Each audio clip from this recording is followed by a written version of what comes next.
हळद रुसली कुंकू असलं मालिकेचा आजचा भाग बघून आपल्याला खूपच आनंद झाला असेल मित्रांनो, कारण आजही आपल्याला कृष्णाच्या प्रेमात उतावळा झालेला दुष्यंत बघायला मिळाला. तरी आपण म्हणलंच होतं, दुष्यंत कुठं रोमॅन्स करेल काही सांगता येत नाही. चला तर बघूया. मालिकेच्या सुरुवातीला कृष्णा बंब्याला फोन करून विचारते, बंब्या त्या CCTVचं काय झालं रे, तू बघितलंस का? बंब्या म्हणतो, अगं कृष्णे, म्या बघितलं, पर ज्याच्याकडे CCTV रूमच्या किल्ल्या होत्या ना, त्या किल्ल्या चरवल्या बघ त्याच्याकडनं. कृष्णा आता फोन ठेवून देते आणि चालत असते.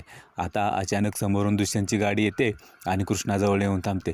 कृष्णा थोडी घाबरते.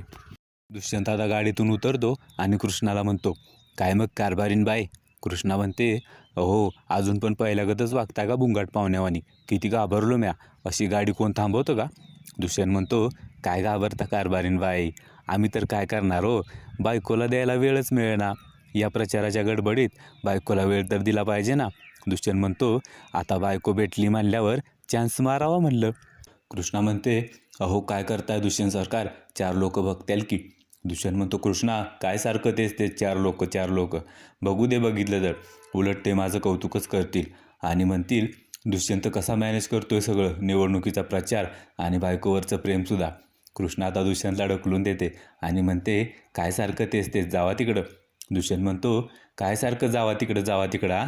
दुष्यंत आता ऐकतच नसतो. दुष्यंत गाडीत जातो आणि गाणं लावतो.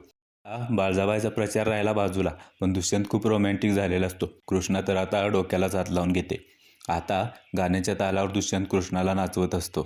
खरंच खूप भारी आहे हा सीन. डान्स करत असताना कृष्णाचा मोबाईल खाली पडलेला सुद्धा दुष्यंतला कळत नाही. इतका उतावळा झालेला असतो दुष्यंत. आता दुष्यंत गुडघ्यावर बसतो आणि कृष्णाला पांढरं फूल देतो. कृष्णा पण खूप लाजत असते. दुष्यंत आता कृष्णाच्या केसात ते फूल लावतो आणि आता कृष्णाला किस करत असतो. एवढ्यातच कृष्णा लाजून दुष्यंतला ढकलून देते. कृष्णा म्हणते, दुष्यंत सरकार काय करताय तुम्ही, वेडे झाला का काय? कृष्णा म्हणते, अहो दुष्यंत सरकार, हे काय शहर नाही तुमचं, हे गाव आहे. दुष्यंत म्हणतो, मग काय झालं कृष्णा, गाव असलं म्हणून? कृष्णा म्हणते, अहो दुष्यंत सरकार, लोक चर्चा करतील की, त्यापेक्षा जावा तुम्ही प्रचाराला आणि मी पण जातो माझं काम करायला. दुष्यंत म्हणतो, कुठली कामं आहेत ग तुझी कृष्णा? कुठल्या कामाला निघालीस तू, सांग तरी मला. आता कृष्णा थोडी घाबरलेली असते. कृष्णा म्हणते, कसं आहे दुष्यंत सरकार, बाहेर आले की कामं निघतातच हो. दुष्यंत आता हसतो आणि म्हणतो, कृष्णा किती टेन्शन घेतेस ग तू, मी गंमत करत होतो. कृष्णा म्हणते, अहो दुष्यंत सरकार, तसं नाही हो, गावातल्या लोकांच्या अडचणी असतात. दुष्यंत म्हणतो, ठीक आहे कृष्णा, मी गंमत करत होतो ग. दुष्यंत म्हणतो, कृष्णा हे बघ, तुझी कामं लवकर करून घे, कारण आज घरी आईचा तुळा करण्याचा कार्यक्रम आयोजित केला आहे, त्यामुळं तू घरी लवकर पोच. कृष्णा म्हणते, हो दुष्यंत सरकार, मी वेळेत घरी येते. आता कृष्णा तिथून जाणार. एवढ्यात दुष्यंत म्हणतो, जाताय व कारभारीन बाई, बरं जावा. आता परत दुष्यंत कृष्णाला अडवतो आणि म्हणतो, थांबा, या रस्त्यानं जाताना टोल द्यावा लागतोय. कृष्णा म्हणते, कसला टोल? दुष्यंत म्हणतो, प्रेमाचा टोल, आणि हो टोल दिल्याशिवाय मी जाऊन देणार नाही हा कृष्णा. कृष्णा म्हणते, दुष्यंत सरकार, या टोलच्या नादात तुमचा तोल जातोय. दुष्यंत म्हणतो, मी आता जातोय, पण नंतर मी माझा टोल वसूल करणारा कारभारीन बाई. दुष्यंत आता तिथून निघून जातो.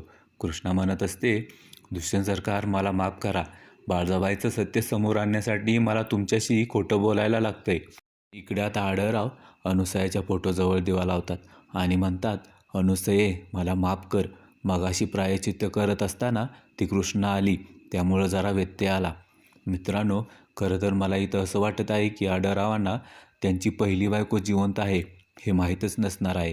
आढळराव पुढे म्हणतात, म्या केलेल्या पापाची शिक्षा मी रोज माझ्या घरात राहूनच भोगतोय, अपराध्यासारखं राहतोय मी त्या घरात. आढळराव खूपच भावूक झालेले असतात. आढळराव म्हणतात, अनुसये, भेटू पुढच्या वर्षी याच तारखेला, जर मी जगलो वाचलो तर नक्कीच भेटू. इकडे आता कृष्णा मंदिरात देवाच्या पाया पडायला आलेले असते. समर पण तिथे आलेला असतो. समर आता तिथे जमलेल्या सगळ्या भाविकांना पेढे देत असतो. आता तो कृष्णाला पण पेढा देतो. कृष्णा म्हणते, कशाचा आहे हा पेढा? समर म्हणतो, अहो आज माझ्या आईचा वाढदिवस आहे, आजच्या दिवशी मी दरवर्षी वेगवेगळ्या गावातल्या मंदिरात जाऊन पेढे वाटतो. कृष्णा म्हणते, अरे वा, किती भारी. समर म्हणतो, अहो आजच्या दिवशी सगळ्या जगानं आनंदात असावं असं मला वाटतं, आणि जर मला कोणी विचारलं ना की जगातलं सत्य काय, तर मी हेच सांगतो की आय असेल तर समजा जग आहे, नाहीतर काय बी नाही.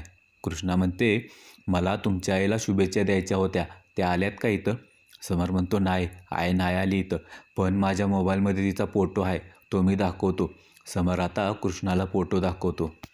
कृष्णा आता तो फोटो बघते आणि कृष्णाला आश्चर्यच वाटतं, कारण हा तोच फोटो असतो जो कृष्णाने आढळरावांकडे बघितलेला असतो. कृष्णा लगेच समरला म्हणते, मला यांना भेटायचं आहे. समर म्हणतो, चालतंय की, जाऊया आपण. इकडे आता आढळराव घरी आलेले असतात. बाळजाबाई आढळरावांची वाटच बघत बसलेली असते. बाळजाबाई म्हणते, कवाधरनं तुमची वाट बघत बसले मी. आजचा दिवस मला माहीत आहे. आढळराव आता बाळजाबाईकडे रागाने बघतात आणि म्हणतात, गप्प बस. बाळजाबाई म्हणते, बरं बाबा, राहू द्या आढळराव, पण माझं एक काम करा, हा केक कापा.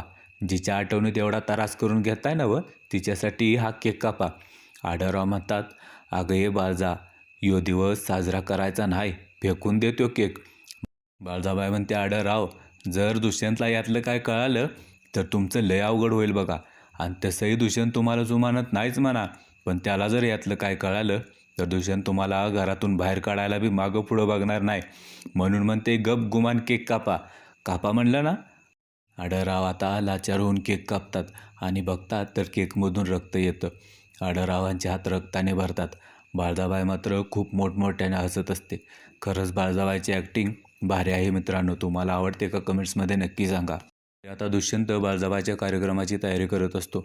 दुष्यंत माधव काकांना म्हणतो, काका मिठाईची ऑर्डर दिली ना, यावेळी उशीर व्हायला नको, वेळेत पोचायला हवं सगळं. आता बाळजाबाई तिथे येते आणि दुष्यंतला म्हणते, अरे दुष्यंत, यंदाच्या निवडणुकीत तुझी आई जिंकावी म्हणून किती मेहनत घेतोयस र. खरंच मला तुझं कौतुक वाटतंय.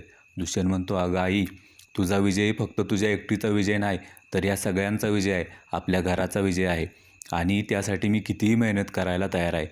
बाळजाबाई दुष्यंतला म्हणते, खरंच ग बाई, माझं गुणाचं पोर. बाळजाबाई आता दुष्यंतला म्हणते, दुष्यंत, अरे ही कृष्णा कुठं दिसेना झाली. दुष्यंत म्हणतो, आई ती गावात गेली, तिचं काहीतरी काम आहे म्हणून. बाळजाबाई म्हणते, अरे पण दुष्यंत, तू तिला सांगितलंयस ना माझा आज कार्यक्रम आहे म्हणून. दुष्यंत म्हणतो, आई मी सांगितलं तिला आणि तिनं मला शब्द दिला आहे की ती वेळेत येणार म्हणून. दुष्यंत आता तिथून निघून जातो. बाळजाबाई विचार करते, आता ही कृष्णी बाहेर गेली म्हणजे नेमकं काय करायला गेली. इकडे आता जयकांत पूजाला भेटायला आलेला असतो, पण पूजा खूप उशिरा येते. जयकांत म्हणतो, अहो पूजा मॅडम, हे काय, या जयकांत शेठला किती वाट बघायला लावताय. पण हे जयकांत शेठ तुमच्यासाठी वाट बघल बी आणि एखाद्याची वाट लावल बी. पूजा म्हणते, जयकांत, डायलॉगबाजी करून झाले असेल तर मुद्द्याचं बोल, मला इथं कशासाठी बोलवलंयस. जयकांत म्हणतो, पूजा मॅडम, अहो एवढ्या रागात कशा पाय बोलताय, कधीतरी गुलाबजामसारखं गोडीनं बोला की, नेहमी आपलं चिडताय. जावा तिकडं, आम्ही नाही बोलणार तुमच्या संग. जयकांत रुसण्याचं नाटक करत असतो. पूजा आता गोडीत बोलते. जयकांत म्हणतो, पूजा मॅडम, अहो आपलं लगीन होणार म्हणल्यावर आपण एकमेकाला चांगलं ओळखायला पाहिजे ना जयकांत आता पूजाला गाडीत बसवतो आणि म्हणतो, पूजा मॅडम, आपला जोडा चार चौकात उठून दिसल असं आहे ना पूजा म्हणते, जयकांत मुद्द्याचं बोल. जयकांत आता म्हणतो, अहो कृष्णा तिचा फोन शोधायला लागली आणि जिथं तिचा फोन हरवला होता ना, तिथलं CCTV बघणार आहे ती. पूजा म्हणते, मग हे तुम्हाला का सांगतोस जयकांत, तू तिला जाऊन अडव ना. जयकांत म्हणतो, कृष्णाच्या जर हाती काय माझा पुरावा लागला तर माझं काय खरं नाही, आणि जर काके साहेबांनी हे कळालं ना तर मी तुमचंच नाव घेईन पूजा मॅडम. पूजा आता घाबरते आणि जयकांतला म्हणते, प्लीज जयकांत सेठ, माझ्यावर काय येईल असं वागू नका ना. जयकांत आता लगेच खुश होतो. इकडे आता कृष्णा समरच्या घरी आलेले असते. समर कृष्णाला म्हणतो, तुम्हाला बघून माझ्या आईला आनंदच होईल. आता कृष्णा घरात जाते आणि समरच्या आईला बघते तर कृष्णाला धक्काच बसतो, कारण आढळराव ज्या बाईचा फोटो बघत असतात ती समरची आईच असते. कृष्णा लगेच त्यांना विचारते, तुम्ही कोण. समरची आई म्हणते, म्या तुझी सासू आहे, सौभाग्यवती अनुसया आढळराव रांगणे पाटील. आता कृष्णाला हे ऐकून धक्काच बसतो. उद्याच्या भागात आपण बघणार आहे, कृष्णा घरी न आल्यामुळे बाळजाबाईचा तुला करण्याचा कार्यक्रम खोळंबलेला असतो. मैनावती म्हणत असते, जर कृष्णाच घरी नसेल तर बाळजाबाईला ओवाळणार कोण. तर इकडे आता कृष्णा अनुसयाला म्हणत असते, तुम्ही खोटं बोलताय ना. अनुसया म्हणते, खऱ्याचं खोटं आणि खोट्याचं करायला मी काय बाळजा नाही. अनुसया कृष्णाला म्हणते, त्या बाळजानं माझ्यावर गोळी झाडली आणि सगळा आळ आढळरावांवर ढकलला. तर इकडे कृष्णा घरी न आल्यामुळे दुष्यंत खूप चिडलेला असतो.